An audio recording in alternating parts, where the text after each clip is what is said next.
telah menyepakati Ketua MPR periode 2024-2029 adalah Haji Ahmad Muzani dari fraksi Gerakan Indonesia Raya. Dapat disetujui. Sah, Sekjen Partai Gerindra Ahmad Muzani menjadi Ketua MPR yang baru. Pemilihan Muzani sebagai Ketua MPR berjalan mulus. Rabu malam dalam rapat gabungan, semua fraksi partai politik sepakat Ahmad Muzani sebagai pimpinan MPR periode 2024-2029. Sementara untuk Wakil Ketua MPR berjumlah 8 orang, 7 wakil ketua dari partai politik, dan 1 pimpinan dari kelompok DPD. 8 wakil diantaranya adalah Bambang Wuryanto dari PDI Perjuangan, Edi Baskoro dari Partai Demokrat, dan anak Menteri Hukum dan HAM Archandra Akbar Supratman dari kelompok DPD. Dalam pidato perdananya, Ketua MPR mengajak seluruh unsur di parlemen menyukseskan pelantikan Presiden dan Wakil Presiden terpilih Prabowo Subianto dan Gibran Rakabuming Raka. Kami mohon kerjasama yang baik di antara seluruh anggota Majelis Permusyawaratan Rakyat, para pimpinan partai politik, dan seluruh fraksi dan kelompok DPD untuk menyukseskan pelaksanaan pelantikan Presiden dan Wakil Presiden hasil pemilihan umum 2024 yang akan datang. Tugas besar pimpinan MPR yang baru saja ditetapkan adalah melantik Presiden dan Wakil Presiden dari hasil pemilihan umum pada 20 Oktober 2024. Tim Liputan Kompas TV. Tugas besar pimpinan MPR yang baru saja ditetapkan dan dilantik hari ini, Saudara, adalah melantik Presiden dan Wakil Presiden terpilih Prabowo Subianto dan Gibran Rakabuming Raka. Lalu apa langkah pimpinan MPR selanjutnya dalam mempersiapkan pelantikan ini?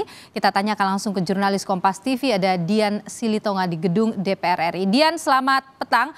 Apa saja, Dian, langkah pimpinan MPR selanjutnya untuk mempersiapkan pelantikan Presiden dan Wakil Presiden terpilih Prabowo Gibran? Ya, salah satunya yang tadi sudah disampaikan oleh Ketua MPR terpilih Ahmad Muzani dari fraksi Partai Gerindra adalah mengajak seluruh anggota MPR dan juga fraksi partai politik dan kelompok DPD untuk bersama-sama menyukseskan pelaksanaan pelantikan Presiden dan juga Wakil Presiden terpilih dari pelaksanaan pemilu 2024, yakni Prabowo Subianto dan juga Gibran Rakabuming Raka yang akan dilaksanakan pada 20 Oktober mendatang nih loh. Tentu saja suksesnya pelaksanaan pelantikan Presiden dan juga Wakil Presiden terpilih dinilai oleh Ahmad Muzani menjadi bukti atau menandakan bahwa pesta demokrasi yang dilakukan oleh Indonesia ini berjalan dengan baik. Sehingga tadi Ahmad Muzani mengajak seluruh anggota MPR untuk bisa turut menyukseskan pelaksanaan pelantikan Presiden dan juga Wakil Presiden terpilih. Selain itu, tentu saja hal-hal teknis sudah mulai disiapkan oleh anggota MPR untuk pelaksanaan pelantikan nanti tanggal 20 Oktober. Tapi saya juga mau sampaikan nih loh, selain soal penyuksesan pelantikan Presiden dan juga Wakil Presiden terpilih, dalam pidato perdananya sebagai Ketua MPR, Ahmad Muzani juga tadi menyampaikan atau menyinggung soal konflik Timur Tengah yang dikhawatirkan ini eskalasinya makin meningkat, sehingga tadi meminta agar pemerintah melalui segala pengaruh yang dimiliki agar juga turut berkontribusi untuk meredam atau mencegah meningkatnya eskalasi konflik Timur Tengah, karena dampaknya ini akan bisa terasa secara global, terutama di sektor ekonomi, dan tentu saja ini juga nanti akan berkaitan dengan pemerintahan yang baru. Selain Ahmad Muzani yang terpilih sebagai Ketua MPR, ada 8 pimpinan MPR lainnya yang juga tadi sudah dipilih dan juga ditetapkan. Tentu saja kita, nama-namanya tadi sudah Anda sampaikan, Ilu, tentu saja kita berharap nanti kinerja legislasi atau legislatif pada periode 5 tahun ke depan ini bisa lebih baik dibandingkan dengan periode sebelumnya. Nilu. Baik, dari pimpinan ini semua sudah selesai. Sekarang soal komisi, penetapan komisi, pembentukannya juga. Apakah sudah ada informasi kapan ini akan ditetapkan, Dian?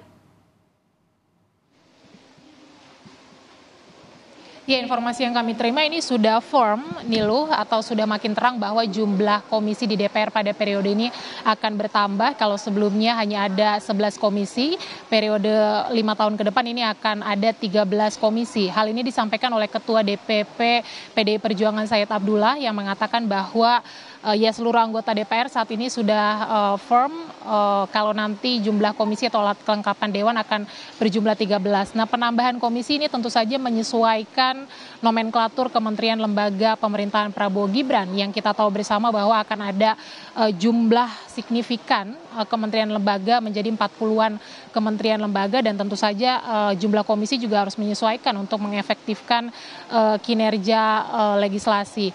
Tadi juga anggota DPR fraksi PKB Faisal Riza menyampaikan bahwa penambahan 2 komisi ini nampaknya akan bermitra dengan kementerian lembaga yang mengurusi program makan bergizi gratis. Said Abdullah juga menyampaikan tadi bahwa nanti pada tanggal 13, 14, 15 Oktober rencananya akan dilaksanakan rapat fraksi untuk membahas atau memfinalisasi jumlah komisi, kemudian juga akan menentukan anggota-anggota komisi sekaligus juga ketua komisi. Ya, karenanya kita akan cermati bersama Nilo nanti proses ke depannya seperti apa. Kembali ke studio. Terima kasih Dian Silitonga, jurnalis Kompas TV melaporkan langsung dari Gedung DPR RI Jakarta.